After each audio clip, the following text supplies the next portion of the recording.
Welcome, everybody, to Popped Culture. I am Scott. I'm Elwood.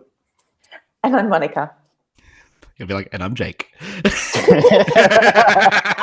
you were going to roll with it then. Or I'm the Steer mystery into the skid. Or I'm the mystery woman. Oh, yes. So, the Blues Brothers. Suggested by Jason. The motion carried by Monica. And then it was left to me, who I actually hadn't seen the Blues Brothers. So we need your response first. Yes, because you were missing out. From some sheer, not because I never wanted to see it or anything like that. I just missed it. It was not something my parents were into when I was growing up, so I didn't get to see it. Anyway, before I do that, though, there's two things I need to talk about in regards to this film. So obviously, while I'm watching it, because I'm a giant nerd, I'm quickly Googling bits and pieces. And would you both like to know the two most Googled things when you type in the Blues Brothers? As far as questions are. Car crashes? Nah.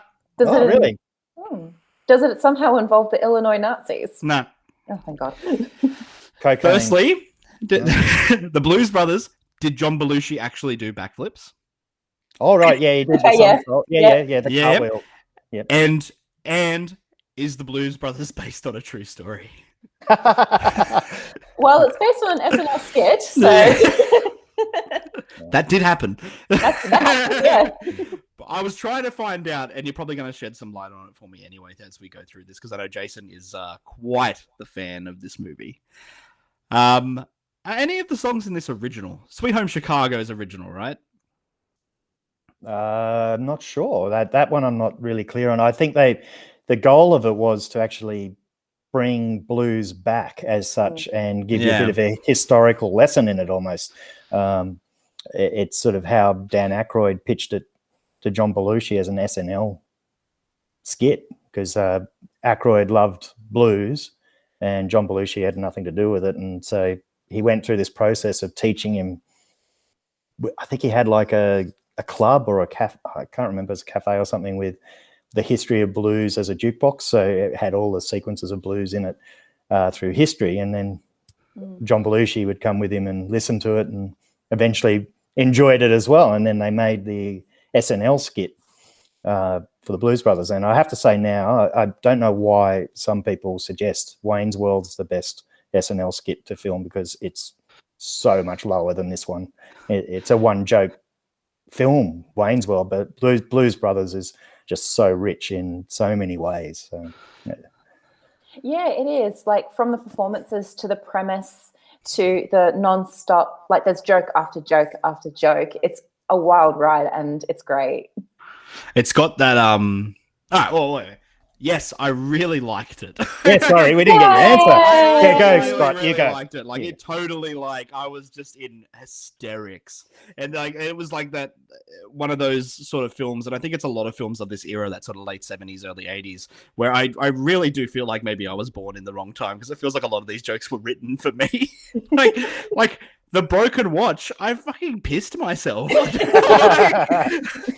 I did it, yeah, and I think it's a strength of Dan Aykroyd. Like, he's with Ghostbusters, which we've talked about previously as well. Like, he can really get a tight script as far as jokes, and this one certainly leans on absurdity a little more than, I mean, I guess Ghosts, the concept of that is kind of absurd anyway, but like the Nazis and then the country band, the good old boys, and then the mystery woman who just, when she blew up the building, I nearly fell out of my chair. I just didn't expect it.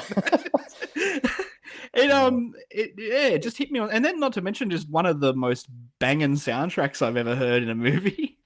Yeah, and we sort of talked about it, and you were like, "Oh, it's your favorite musical." That's not a musical. It's absolutely a musical. Like, there are moments where characters do start singing their feelings and things. So I think it totally counts. Just not constant like music. No, it's not constant, but it totally happens. Yeah, but I can't see any musical that comes close to that music. No. Even the most stirring rendition of the theme of Rawhide I've ever heard is what? It's hard being a woman. Apparently, though, the original script was something like 300 and something pages, so it was actually much longer. And Landis had to come in and cut it down completely because it suggested that Dan Aykroyd had never really written or seen movie scripts because he was the comedy act on SNL. He wasn't doing films at that point, and so when he wrote his own script, it was massive, and so they had to pare it back. Yeah, right. And I mean, the movie's so chock off. I believe that, and I think it's also. I mean, Landis he's a great writer and a great director. We've talked about the controversy that is John Landis before, and this is all before that. So I think trying not to think about him being a really horrible person. He's a very talented man, and it shows in this film. Yeah, it does. Absolutely. Yeah. It says it's written by Dan Aykroyd and him. So obviously he's had a hand in it and obviously tightened it to the point where I don't think there's a scene that lets up at all.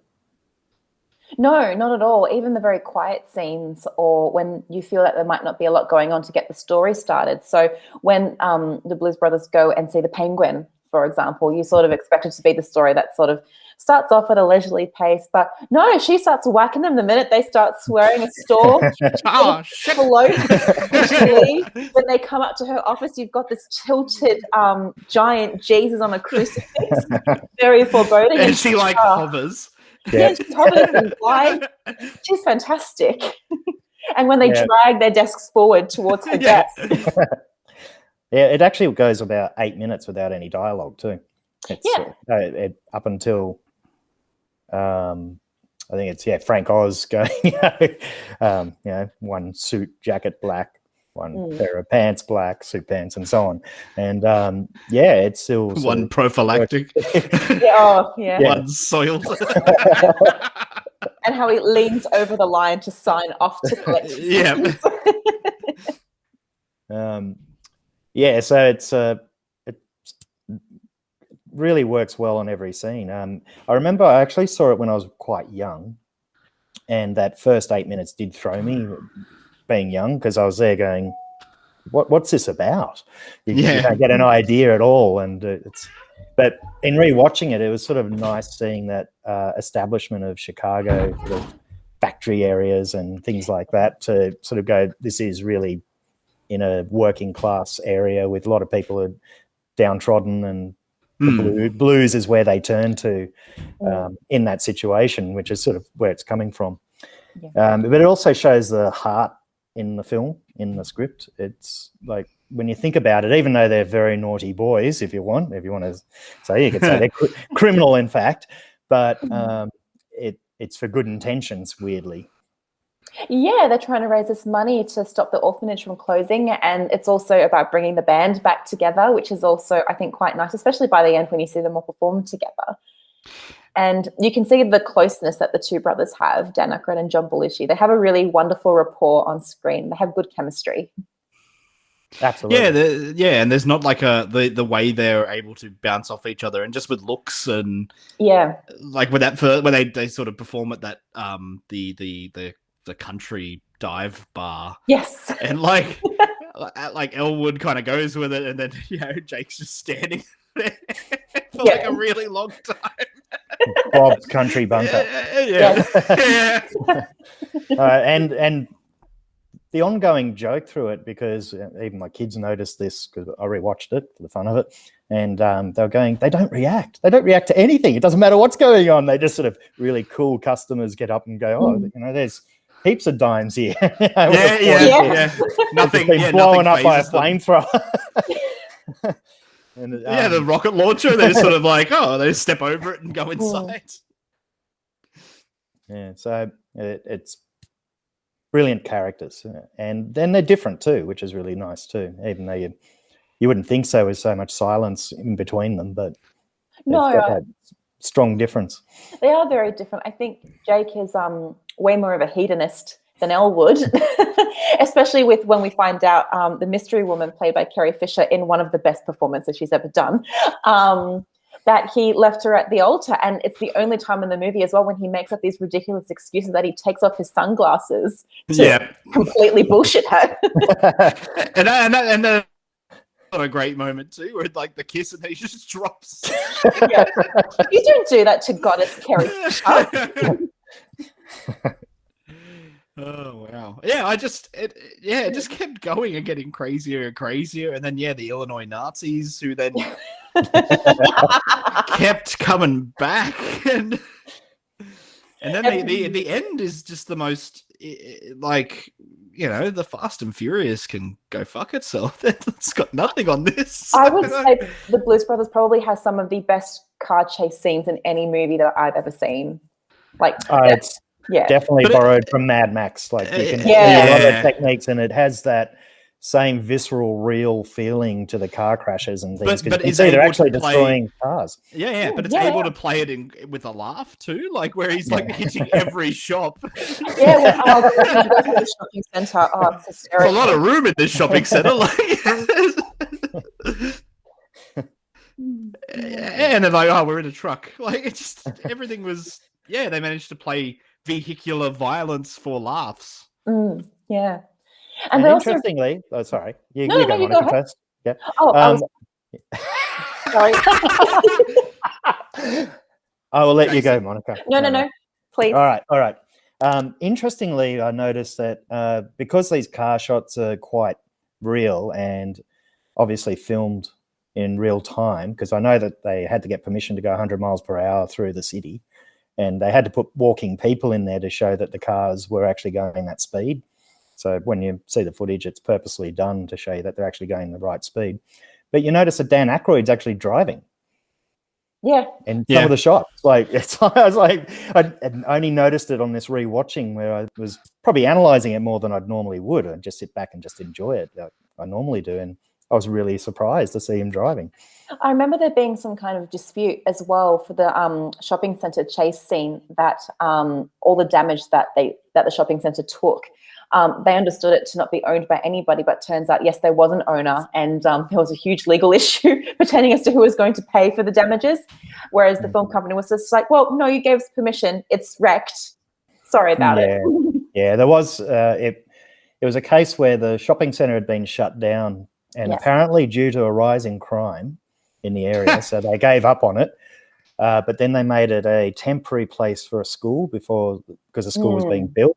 And then they went, oh, yeah, you can have permission to do it. And that happened. Yeah, they destroyed it, but there was no clause in it to say you're going to repair everything. So they just left it. Yeah, that's cool. Which, it sort of lends to that Hollywood aspect that's going on then, and probably still does to some respects. But that sort of, they don't care what they do. They're just going to get the art done. And, that probably leans to John Landis sort of style too. Yeah. But it's also going in along the lines of how much drugs were being taken. It's also known that Dan Aykroyd suggested that budget actually had a cocaine budget for John Belushi because keep him upright.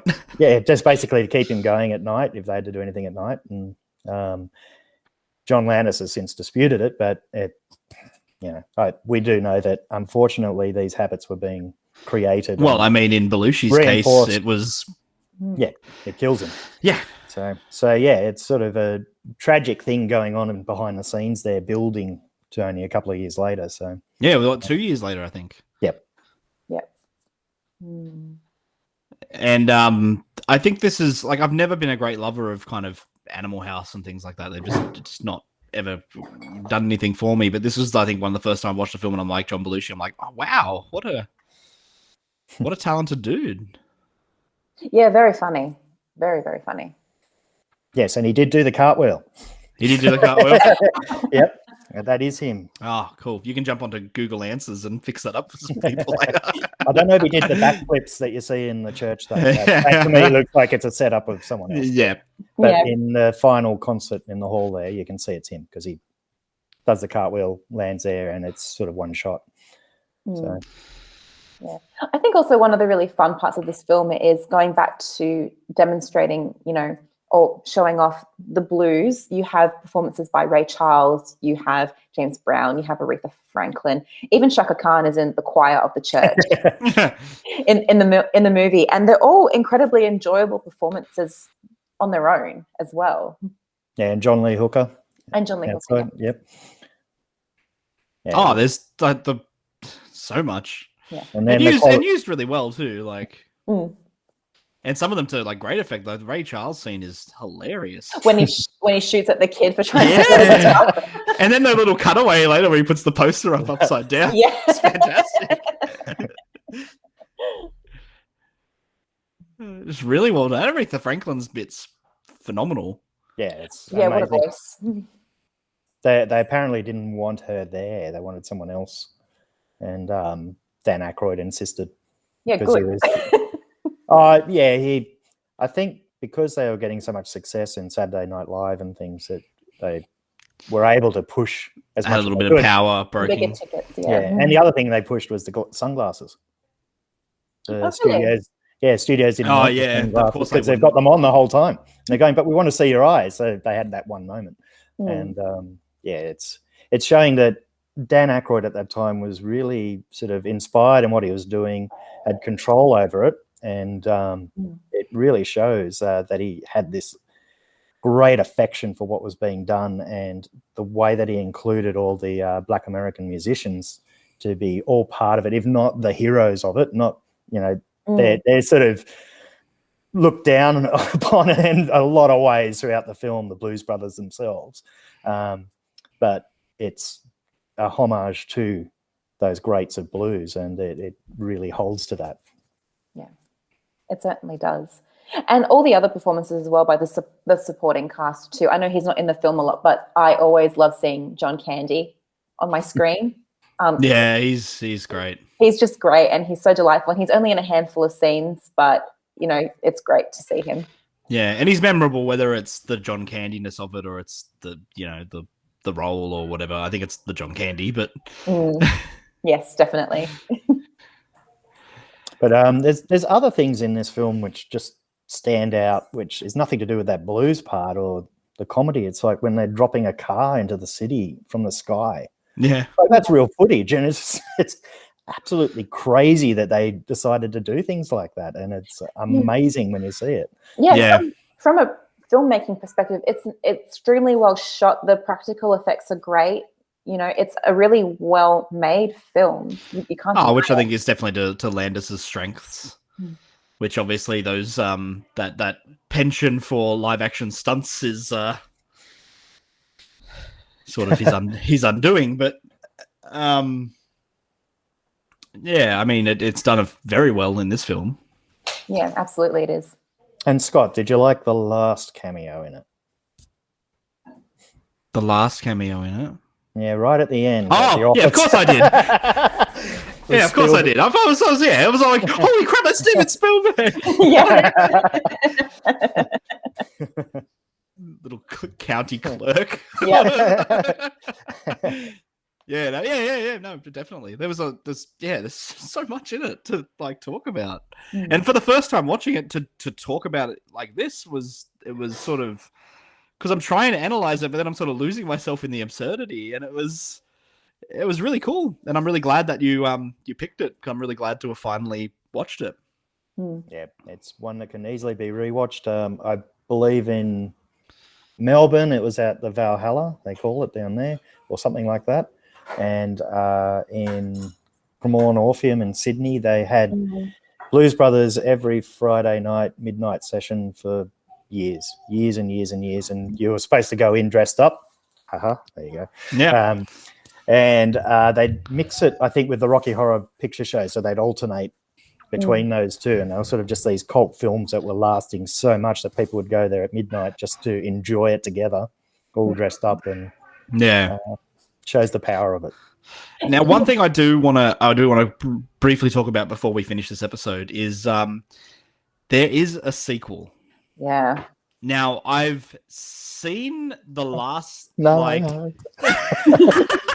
I've definitely seen the end of the sequel, and I don't know why I've seen the end of the sequel. But I know I've seen the end of the sequel because it's got like John Goodman in it, but it's also written by Dan Aykroyd and John Landis and directed by John Landis. Obviously, over the hill, John Landis. But yeah, what's up with that? I don't know much about it other than apparently it's terrible. It's basically a retelling, just with John Goodman and replacing John Belushi and involving a child. I tried to watch it, but when you're comparing it to that original, it was best just left alone because it's very sterile. It's one of these things where that magical mix of everything that was done at that time just cannot be replicated or even developed. It doesn't need to be developed. It's a perfect thing in itself and what it is. So I don't understand why they did it. I mean, yeah, everyone will go to make money, but I sort of believe that Dan Aykroyd probably does enjoy doing these things and he doesn't need to make the money. So sometimes I think they're just projects that go bad. Yeah, right. Okay. Anyway, The Blues Brothers. I'm really glad I finally got to watch it. So thank you both for inviting me on this ride. You're welcome. Cool. Thank you all for listening to this episode of Pop Culture. And guys, if you're listening and you're enjoying the show, please jump onto Apple Podcasts and leave us a review. We've got some good ones there, but we would love to hear from people and let us know. And please jump onto our socials as well. So we're at Facebook at facebook.com/popculturepod. And we're on Twitter at popcultureau. Talk to us. We'll talk back. We don't bite. Monica does sometimes. When asked politely.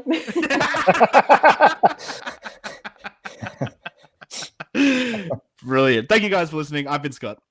I'm still Jason. And I'm still Monica. 1, 2, 1, 2, 3, 4.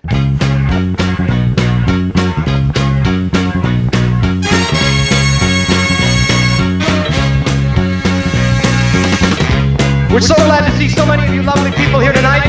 We would especially like to welcome all the representatives of Illinois' law enforcement community who have chosen to join us here in the Palace Hotel Ballroom at this time. We certainly hope you all enjoy the show.